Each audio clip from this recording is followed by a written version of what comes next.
김민석 후보자의 경우에는 사실 아들 관련 법안 발의가 논란이었잖아요. 아들과 관련된 법안 발의가 논란이었는데 이번에는 정동영 통일부 장관 후보자가 집안 비즈니스 관련된 법안을 또 발의를 했더라고요. 변호사님 이거 어떻게 보였어요? 저 보면은 영농형 태양광 발전 사업 지원에 관한 특별 법안이라고 써놔서 발의자 정동영 이렇게 써 있습니다. 예. 저 법안은 뭐 결과적으로 저 내용이 나왔네요. 결론부터 말씀드리자면 저 태양광 업체에다가 돈을 지원해주는 컨설팅 비용과 정책 자금을 지원해주는 것입니다.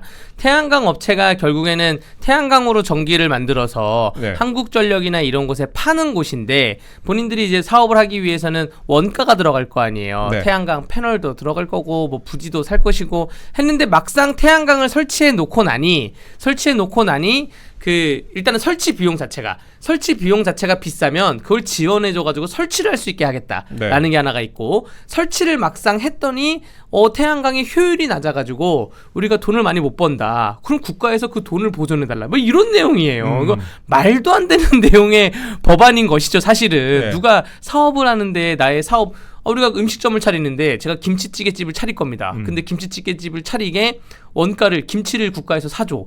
임대료도 국가에서 내줘. 이런 법안이 나온 거예요. 근데 김치찌개가 잘 안 팔린다? 그러면 여기 다시 원자재를 버려야 되니까 내 손해에 대해서도 국가가 보존해줘. 말도 안 되는 법안을 지금 낸 것인데 문제는 그 말도 안 되는 법안을 정동영 의원이 발의를 했고 태양광 업자였다는 거 가족이. 가족이 그 법인 등본을 봤더니 와이프가 대표고 아들들 2명이 이사로 있다. 그 업체가 전국에서 태양광을 하고 있다. 이런 내용입니다. 저희가 사진도 띄워드릴게요. 재산 공개 내역을 직접 찾아봤습니다. 관보에서 좀 찾아봤는데 그 부인 명의의 땅이 굉장히 많습니다. 그 중에서 태양광 발전소만 저희가 언급을 해보자면 강원 평창군, 경북 봉화군, 전북 정읍시, 충남 부여군, 충북 단양군, 충북 음성군, 이게 태양광 발전소만 6개를 굴리고 있다. 전국구네요. 전국구. 법인을 하나 내고 여기저기 많이 태양광 발전소 투자를 한 건데 저는 이것만큼 딱 떨어지는 이해 충돌이 있을까요? 아니 본인이 가족이 그 배우자와 자식들이 설립한 회사가 태양광 발전을 하는 회사가 있고, 저 보시면은 저 위에 보시면 저게 정읍시에 있는 태양광 발전소라고 하는데 그 위에가 다 태양광 패널이잖아요. 굉장히 크네요 보니까. 그러니까 뭐 이거 만들어 놓고 여기 지원하는 법안을 낸다. 저는 민주당이 좀 하나만 했으면 좋겠어요.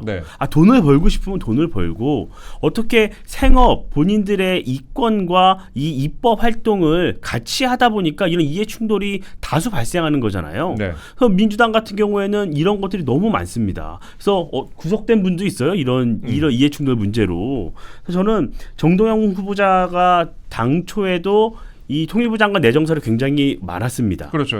계속 회자가 됐는데 결국 발표가 좀 늦었어요. 발표가 늦었는데 저는 이런 부분이 조금 감안을 했을 것 같아요. 그래서 이게 이해충돌 문제도 있고 여러 가지 좀 논란이 있는데 가능할까? 좀 우려를 내부적으로 했겠죠. 검증하는 과정에서. 근데 김민석 후보자가 인사청문회가 진행되고 어떤 여론의 추이를 보니까 지금 타이밍 정도에 이 정도는 넘어갈 수 있지 않을까? 이런 정무적 판단을 한 것 같아요. 그러니까 저는 국민 여러분들께서 제대로 여론조사에 응답하지 않고 이걸 민주당 이재명 정부에 대해서 제대로 경고음을 주지 않으면 이런 부도덕한 인선이 계속될 수밖에 없어요. 그러니까 이분들이 이 고위공직에 오르고 나면 그럼 과연 이 이해충돌 문제가 해소가 됩니까? 저는 이 민주당은 지금 새롭게 이제 환경부 장관에 내정된 분이 있어요. 김성환 의원이 지금 이 환경부 장관에 내정이 됐는데 그분이 얘기하는 게 90%는 신재생 에너지고 10%가 원전이라는 거예요. 대한민국에 가야 할 방향은. 근데 이 90%의 상당수가 태양광입니다. 태양광을 지속적으로 지원을 하겠다는 얘기예요. 그래서 본인은 그럼 이 부분은 입장은 이해충돌도 아니며 이 회사를 처분을 했다고 지금 주장을 하고 있지 않습니까? 그런데 언론이 검증하니까 대표자가 여전히 배우자라는 거예요. 그럼 이 해명도 맞지가 않는 거예요. 저는 이 부분은 지속적으로 검증을 계속 해나가야 된다고 봅니다. 저 태양광 문제가 시사하는 게 엄청 많은 게 정동영과 태양광, 이 환경부 장관 인사청문회까지 다 엮여서 갈 것이고 또 아까 정읍시 말씀하셨는데 정읍시가 이제 사업하는 곳이 강신성 씨가 사업을 하는 곳이고 그렇죠. 뭔가 다 카르텔이 연결되어 있는 그러한 느낌인 것인데 일단은 정동영 통일부 장관 후보자는 이재명 대통령이 정치를 시작했던 발판입니다. 정치를 처음에 시작할 때 본인이 출마하기 전에 이명박 정동영 그 17대 대선 때부터 정동영과 통하는 사람들이라는 전국 정동영 팬클럽의 공동 대표로 네. 정치를 시작을 했어요.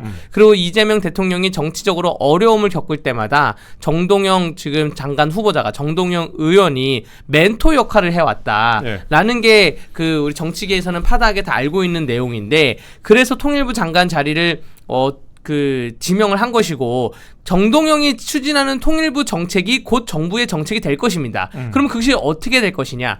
정동영 통일부 장관이 이전에도 통일부 장관을 했던 적이 있습니다. 그렇죠. 그때 했던 정책이 갈 거예요. 사실은 우리가 정동영 장관 통일부 그 인사청문회는 오로지 안보 정책과 통일 정책, 또 지금 전 세계적인 뭐 이란과 이스라엘 전쟁이 종식됐지만 그게 사실 핵탄두 문제였는데, 북한과 핵탄두 문제 뭐 이런 문제로 집중이 됐어야 되는데 갑자기 태양광이 터져가지고 지금 약간 흐지분산될 가능성이 좀 없지 않아 있습니다. 거기다가 지금 그러니까 정동영의 통일부 장관 정책이 약간 통일부 장관 인사청문회가 환경 그 태양광 신재생 에너지에 대한 질문으로 주가 될 수가 있어요. 그거는 약간 그 당 지도부에서 결을 좀 삼아야 되고요. 요 법안이 이게 아마 국회 입법에 지금 올라와 있지만 결국 환경부 장관 인사청문회가 통과가 되면 요거는 그 이 태양광 지원에 대해서 늘려갈 수밖에 없다고 저는 생각이 되는 게, 환경부 장관이 법대 출신 법조인입니다. 법조인은 아니고 학사 출신의 뭐 행정대학원 석사 출신 뭐 이런 분인데, 그러니까 그러니까 환경 쪽 분이 아니에요. 환경 쪽 분이 아닌데 희한하게 이분이 이제 알려진 것이 이재명 정부에서 기후 환경 그 공약을 주로 짰다라는 분인데, 환경부가 사실은 이재명 정부에서 공약 중에 나왔던 게 환경부를 쪼개가지고 기후 에너지부를 따로 만들 거다. 산자부에서 에너지를 갖고 오고 환경부에서 기후를 갖고 와서 기후 에너지부를 만들 거다라는 건데, 기후 에너지부의 얘기가 나오니까 공무원들 사이에서 돌아왔던 얘기는, 그럼 기후 에너지부가 만들어지면 기후가 셀 것이냐 에너지가 셀 것이냐 뭐가 더 세는 거야? 라고 했는데, 결국 지금 가는 분위기는 에너지가 더 셀 것이라 보여지고요. 아직은 환경부랑 산자부에 있지만, 근데 에너지가 세면서 가는 게 결국 신재생에너지 태양광이다라는 건데, 이 환경부 장관도 태양광에 굉장히, 그러니까 원전보다는 태양광이라는 거죠. 원자력보다는 태양광이라는 그 신뢰가 있는 분이기 때문에 결국 이거는 이러한 기조로 갈 것인데, 중요한 거는 이러한 기조로 가는 게, 그래요, 정책적으로는 그 본인들의 신념이 원전보다 태양광이라고 하면 그래 신재생에너지 양분할 수 있는데, 중요한 거는 이러한 사업을 통해서 이익을 얻는 사람들이라는 거죠. 본인들이 이렇게 정책을 만들고 야 신재생에너지로 가야 돼 라고 해놓고 뒤쪽에서는 가족 이름으로 회사를 만들어서 태양광 패널을 깔고 이익을 얻고 있고, 이익이 안 나네? 그럼 국가 세금으로 정책 자금을 받아오자, 이런 식으로 법을 만들고 있는 게, 이거는 조명이 돼야 되는데, 와 이게 통일부 장관에서 이 얘기로만 분탕치다가 우리가 북한 정책 얘기를 하나도 못할까봐 걱정이 좀 되고요. 이 회사 대표님인 또 부인을 부르자, 아들을 부르자 이러다 보면 또 시간 까먹지 않을까 생각이 됩니다. 회사 뭐 자산을 매각 양도해가지고 사업 종료했다고 본인은 그렇게 주장을 하고 있는데, 정동영 후보자 본인은 그렇게 주장을 하고 있는데, 여전히 등기에는 올라와 있고, 또 보도에 따르면 국세청에 확인한 결과 여전히 사업을 하는 것으로 그렇게 나타났다라고 보도가 됐습니다. 그래서 아까 재산 그 부분을 보니까 차를 바꿨더라고요. 이게 태양광 사업이 좀 잘 돼서 그런 건지 모르겠는데, 원래는 2016년식 더 뉴 모하비, 그다음에 2007년식 그랜저 타다가 GV80 그다음에 BMW X4. X4는 현금으로 샀고 GV80 이건 리스 같아요. 그래갖고 저 그 말씀을 좀 짧게 좀 드렸습니다. 사진 좀 띄워드린다는 게 PD가 안 띄웠네요. 그 정도 좀 말씀 좀 저희가 드렸고, 일단 저희가 인사청문회 관련된 내용들 앞으로 인사청문회 진짜 좀 잘 좀 해야 된다, 그렇게 좀 설명을 좀 드렸는데, 왜 저희가 정동영 후보자 얘기를 했냐면요, 그 김정은의 두 국가론 예전에 그랬잖아요. 임종석 전 실장 같은 경우에 이거 통일해야 되는 거냐 뭐 그런 식으로 얘기를 했었는데, 김정은의 두 국가론의 코드를 맞추고 대북 정책을 추진하는 거 아니냐, 이런 비판이 나오고 있지 않습니까? 뭐 지금 통일부 명칭도 변경한다는 거죠. 통일부 명칭이 변경한대요. 저는 굉장히 우려스러워요. 그러니까 민주당 정권이 문재인 정부 때 어떤 북한과의 여러 밀월 관계에 있다가 결국에는 하노이 노딜로 남북 관계가 파탄이 났잖아요. 그래서 굉장히 국민적 실망이 컸죠. 거기서 나름의 교훈을 얻은 것 같아요. 그러니까 근데 이 통일부를 폐지가 아니라 어떤 명칭을 변경하고 가겠다. 이것은 이 북한을 통일의 대상으로 보지 않겠다. 그래서 남북 통일은 더 이상 가능하지 않다는 걸 어느 순간 인정을 한 것처럼 보일 수가 있어요. 네. 이건 굉장히 우려스러운 건데, 그러니까 민주당 정권이 지금 말씀 주신 대로 일국가 그 민주당 정권은 과거에 그런 얘기를 했었어요. 그러니까 연방제 통일, 연방제 통일 얘기했잖아요. 일국가 이체제 이런 얘기를 쭉 해왔잖아요. 그러다가 지금은 조금 남북 관계 상황이 바뀌었죠. 그래서 북한이 그동안 얘기한 게 뭐 자신들은 완벽 핵무장을 완성을 했고, 그래서 이체제 한 일국가 이 국가론을 주창을 하고 있는 상황이에요. 예. 그래서 이런 걸 다 인정하는 것이 아니냐 우리가. 남한이 북한이 주장하는 걸 다 인정을 하고 이제는 통일로 나아가는 것이 아니라 이제 북한 얘기를 다 듣겠다. 그러니까 남북 교류 협력에 방점을 찍겠다. 교류 그러니까 협력. 통일이 아니라 남북이 가야 할 길은 평화로운 통일이 아니라 남북 교류 협력에 방점을 찍고 그 방향으로 나아가겠다는 우려를 할 수 있는 거예요. 이거의 가장 큰 문제는 김정은 독재를 인정해 줄 수 있는 거예요. 아하. 그게 문제인 거예요. 예. 그럼 결국 교류 협력을 논의하는 대상은 김정은 독재 정권이란 말이에요. 예. 거기에서 있는 많이 힘들어하는 북한의 여러 국민 우리 동포들은 보이지 않는 거예요. 그러다 보면 김정은과 이렇게 대화를 협력만 하다 보면 그 사이에 북한은 핵무장은 계속해 나갈 것이고 그러다 보면 통일은 더 멀어질 수밖에 없는 것이란 말이에요. 그리고 우리의 헌법에는 평화로운 남북 통일을 추구한다고 명시가 되어 있습니다. 그럼 이것은 저희가 위헌적인 요소까지 있는 거예요. 그렇기 때문에 저는 굉장히 우려스러운 대목인데 민주당은 뭐 큰 이런 그 고민 없이 그냥 명칭 변경까지 추진하고 남북과의 교류 협력도 하고 독재국가와 인정을 하겠다 이렇게 가버리니까 뭐 남북 관계가 다만 이제 북한이 지금 좀 상황이 바뀌긴 했어요. 그래서 네. 지금 우리와 협상장에 나올진 모르겠지만 저희가 좀 굉장히 좀 우려스럽다는 말씀 드립니다. 예. 그러니까 그 헌법 3조에 보면 그 대한민국의 영토는 한반도와 그 부속 도서로 한다. 무슨 말이냐 하면 압록강, 두만강 아래부터는 다 대한민국 영토입니다. 그렇죠. 헌법상. 근데 예. 북한이라는 그 김정은 정권이 위에 자리를 잡고 있기 때문에 그거는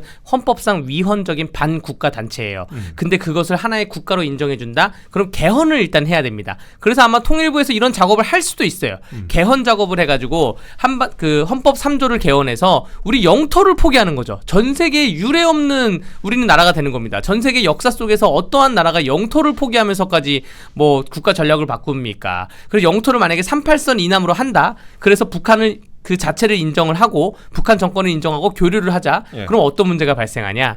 지금 전 세계에서 이제 한반도가 그 대한민국인 줄 알았는데 우리나라는 대한민국은 그 휴전선 아래만 38선 아래만 한대라고 하면 그 북한 땅을 서로 먹으려고 들어올 수가 있습니다. 아하. 그럼 북한 땅에 중국이 들어오건 러시아가 들어오건 뭐 미국이 들어오건 들어갈 때 우리가 그걸 주장할 수가 없어요. 이게 우리 땅이라고. 그러한 이것이 되게 발빠르게 진행될 수가 있다는 것이고요. 이게 왜 이렇게 가냐면 지금 북한에 대해서 뭔가 마음껏 지원을 못 해주는 게 유엔 안보리 제재가 있기 때문에 마음껏 지원을 못 해주는 것이거든요. 네. 그래서 거기에 대한 우회 방법을 찾다 보면 별의별 아이디어가 다 나올 것이라 보여지고요. 그게 지금 김민석 그 총리 후보자는 탈북자에 대해서 뭐 도북자, 반도자 이런 표현을 썼잖아요. 예. 사실 저는 뭐 경제 교류나 뭐 이런 건 둘째치고 인권주의적인 차원에서 인도주의적인 차원에서 강제 북송이 정말로 걱정이 됩니다. 사실 그 탈북에 대한 탈북자들이 썼던 여러 가지 서적이나 자서전이나 혹은 탈북 스토리에 가담했던 뭐 이지성 작가의 1만 킬로미터나 이런 걸 읽다 보면 문재인 정부 시절에 정말로 한국을 넘어오는 루트로 탈북을 하다가 강제 북송 이후에 못 넘어와가지고 그 캄보디아와 메콩강 근처에서 몇 년을 살고 있던 탈북자들이 계셨어요. 이제 다시 윤석열 정권이 되니까 다시 넘어왔죠. 근데 지금 이재명 정부에서 저렇게 도북자라고 불리는 사람이 국무총리가 되고 정동영이 통일부 장관이 됐다? 그런 와중에 대북송금으로 재판을 받고 있는 분이 대통령이고 이러면 다시 또 지금 이 시간에도 탈북을 해가지고 중국이나 뭐 아시아 쪽이나 혹은 우리나라로 넘어오려는 사람들이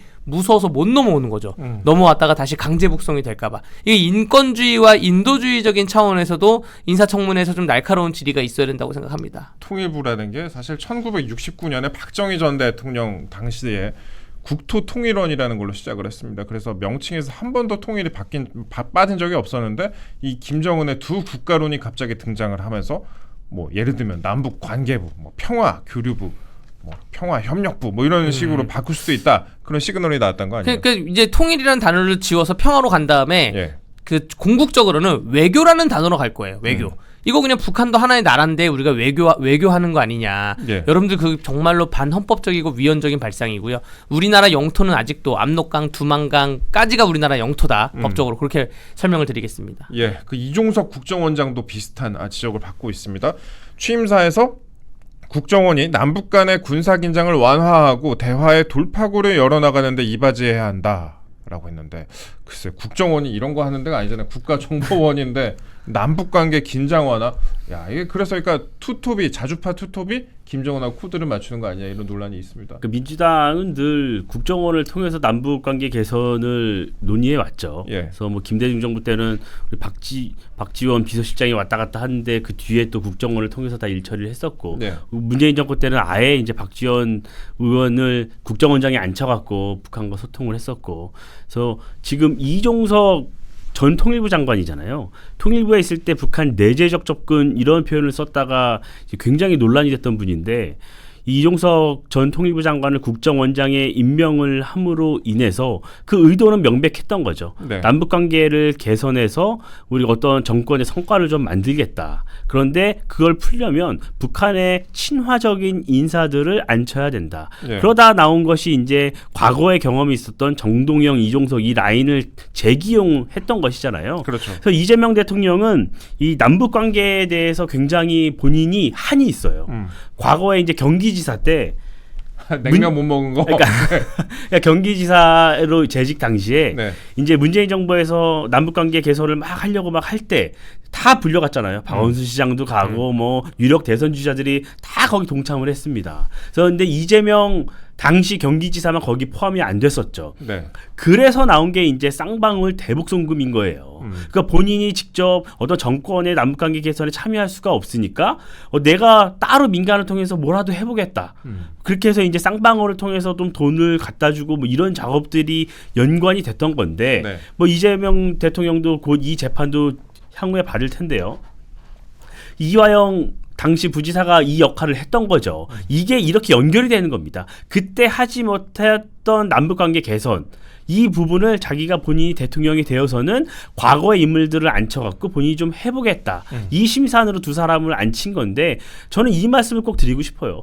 과거의 북한과 지금의 북한은 너무 달라요. 그러니까 과거의 인식, 생각으로 그 인물들로 지금의 북한을 바라보고 남북관계 개선을 이게 접근을 한다면 저는 이건 실패할 수밖에 없다고 봐요. 네. 그래서 저는 현실 인식 이 바탕 위에 본인이 남북관계를 개선을 노력을 해야지 너무 과거에 매몰되어 있는 거 아닌가 좀 이런 안타까운 말씀을 드립니다. 뭐 그저께가 6.25였는데 75주년. 예, 75주년인데 그 정부의 요직 인사들이 6.25 행사에 참석을 하지 않았던가. 사실 대통령께서도 나토 정상회의에 가심으로 인해서 6.25 행사에 참석하지 않았다라고 하면 그럼 이해를 될 텐데 소록도에 가셨거든요. 사실 소록도는 6월 25일이 아니어도 언제든지 갈 수 있는 게 소록도고. 광주 가가지고 군공항 이전한다고 얘기하고. 그것도 예. 그렇고 그러한 행사는 언제든지 할 수 있는데 6월 25일이라는 그러한 날짜는 우리 한반도 역사에 영원히 기억될 곳인데 그 날짜에만 행사를 하는 곳인데 그런 것을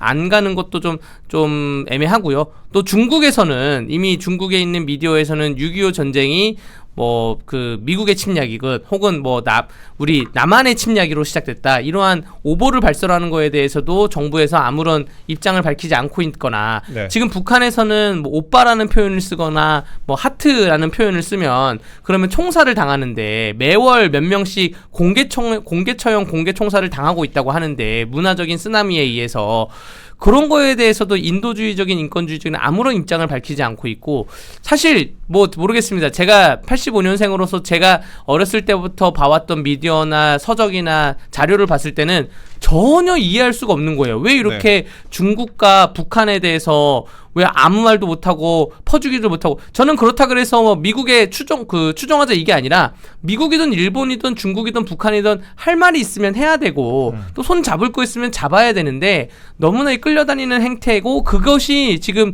대통령, 국무총리, 통일부 장관 이 3박자가 맞게 되면서 앞으로 대한민국의 남은 4, 5년이 너무나 제 예상과는 제가 생각하는 바람직한 일상과는 다르게 흘러가지 않을까 걱정이 좀 돼서 드리는 말씀입니다.